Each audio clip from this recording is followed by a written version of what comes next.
ये बाबा बृहदेश्वर नाथ है।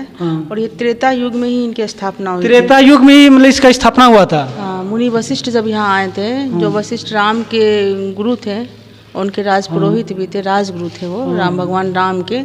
तो भगवान महर्षि वशिष्ठ द्वारा ही स्थापित बाबा बृहदेश्वर नाथ है। बाबा वशिष्ठ के द्वारा ही मतलब यहाँ की स्थापना किया था। वशिष्ठ के द्वारा ही।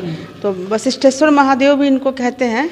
और बृहदेश्वर माने बृहद माने शिव तो बृहद रूप होता है, विशाल रूप होता है ना।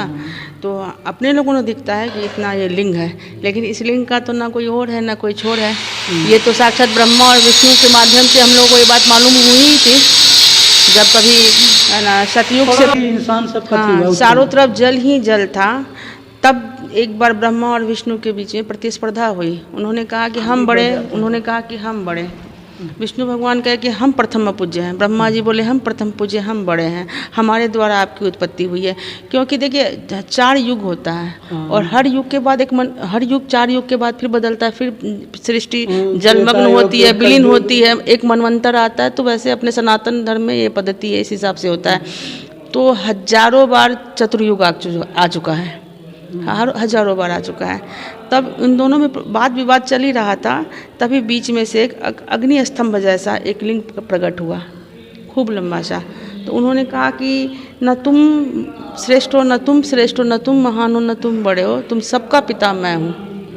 तो बोला कैसे मान ले कि आप हैं? तो बोला ठीक है, तो हम तुम लोग को कैसे मान ले कि तुम लोग बड़े हो? तो तुम लोग एक काम करो, ऐसा करो आप लोग कि तुम दोनों में से कोई भी मेरा और छोड़ का पता लगा लेगा, जो पहले लगा के आ जाएगा वही श्रेष्ठ, वही प्रथम पूज्य हो जाएगा। तो ब्रह्मा जी कहें कि हम आपके ऊपर का सिरा का पता लगाएंगे और विष्णु जी नीचे का, हाँ, आपकी जड़ का पता लगाएंगे। सहस्त्रों वर्ष तक ब्रह्मा जी वायु में ऊपर चलते गए, लेकिन लिंग का कहीं कोई और छोड़ नहीं मिला। और ब्रह्मा जी के मन में बात आया कि विष्णु जी जब नीचे गए हैं, शायद उनको अगर पता चल गया होगा तो वो पहले आके बता देंगे, तो वो पूजनीय हो जाएंगे। तो उन्होंने जब रास्ते में जा रहे थे तो उनको गौ माता मिलती है। तो गौ माता से ब्रह्मा जी कहते हैं कि देखो मेरी गवाही बन जाओ। जब हम नीचे जाके और जब लिंग के सामने जब कहेंगे तो तुम कहना कि हाँ इनको है ना आपके छोड़ का पता चला है। तो गौ माता बोलती है कि हम झूठ क्यों बोलेंगे?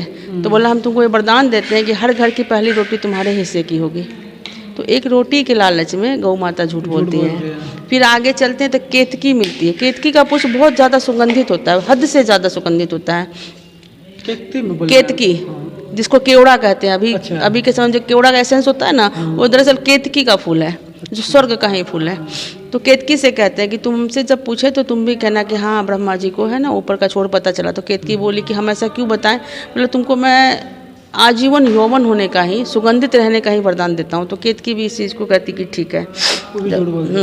और नीचे विष्णु भगवान सहस्त्रों वर्ष तक जाते रहते हैं, उनको कहीं उनका छोड़ जड़ पता नहीं चला।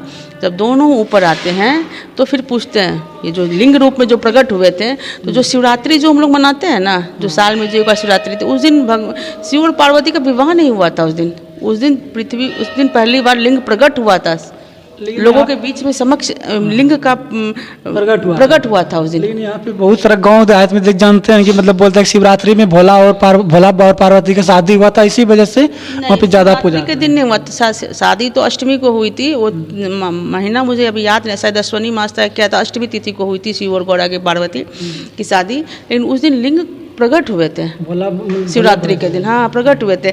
लेकिन कहते हैं ना कि भोला इनका नाम है और इनके भगत भी भोले ही हैं, अड़बंग हैं। तो वो जैसे भी जिस रूप में इनको पूजते भजते हैं, बाबा को वही स्वीकार है।